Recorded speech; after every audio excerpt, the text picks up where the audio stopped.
Assalamu alaikum. If you want to earn more whilst working less, then you've got to check out my webinar below. In it, I'm going to be sharing with you how you can give your family the life they deserve.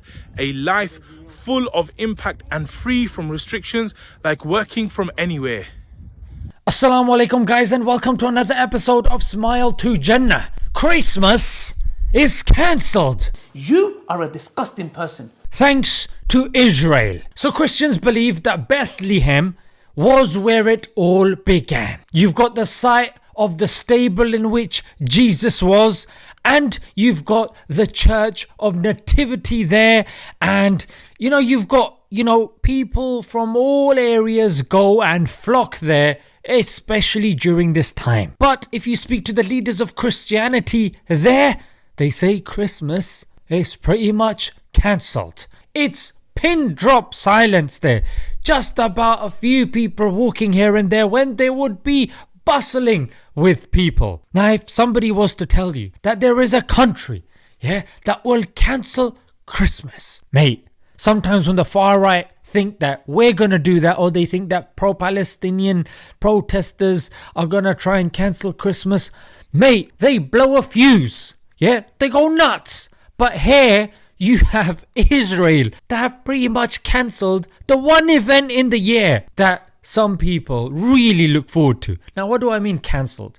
I mean in terms of celebrations. The Mass will still be taking place, but the celebrations are that which, in solidarity with the Palestinians and the victims, they will not be taking place. So let's break it down. Let's see who's said what. The Bethlehem Mayor Hannah Hanania called it what Israel is doing to the Palestinians: ethnic cleansing and genocide.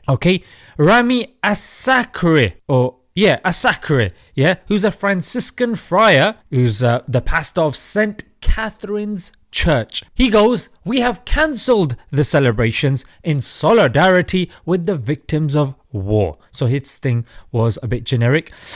And Reverend Mantha Isaac, he goes, "This is what Christmas looks like in Palestine," because normally they've got places that they have made and constructed in commemoration of what Jesus did, but now there is only one kind of commemoration, or I think nativity is what they call it.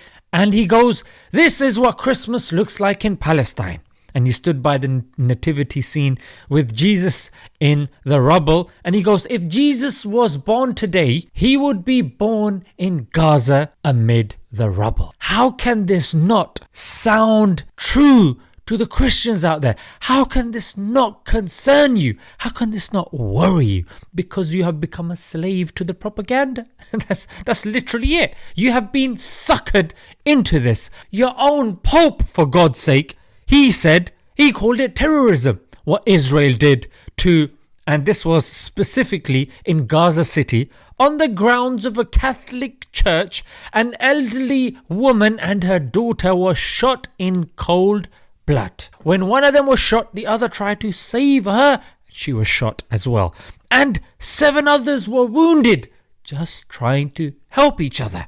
And the Pope, mate, the head of Catholicism, called it terrorism. I mean, for God's sake, how clear does it need to be?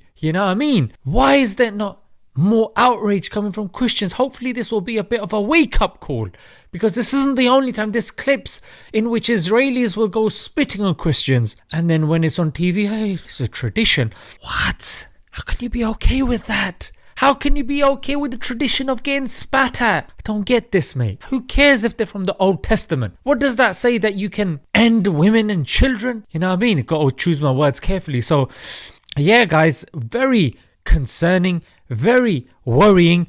They were saying the manger square and the Mass at the Church of Nativity.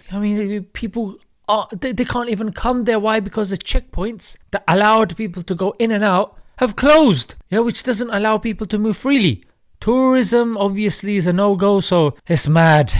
Hopefully this will be a bit of a wake-up call. Just wanted to make this small video to say, mate, cancelling Christmas? Damn. Let's leave it there, guys. Until next time. Assalamu alaikum.